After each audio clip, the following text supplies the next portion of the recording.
na ang araw na ito ay para sa iyo at sa iyo lamang, Panginoon.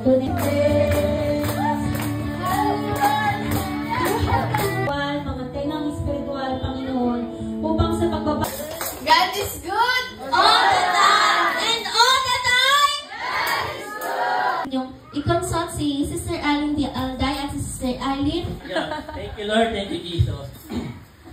Unang-una ako'y nagpapasalamat sa Lord.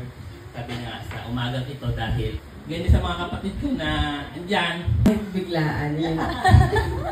Alam naman po natin na kahit biglaan ay siyempre meron pa rin naman po tayong school. And then nagagamit ko na rin po siya ngayon sa ministry po dito. Brother Dan Kenneth Masangkan.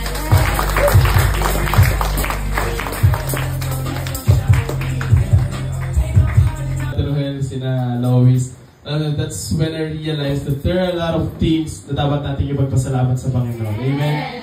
Let us close our eyes and let us open our mouth and let us thank the Lord. Hallelujah. Of themselves. Yung mga tao daw, magiging lovers of themselves. And ito na yung nakikita. At patuloy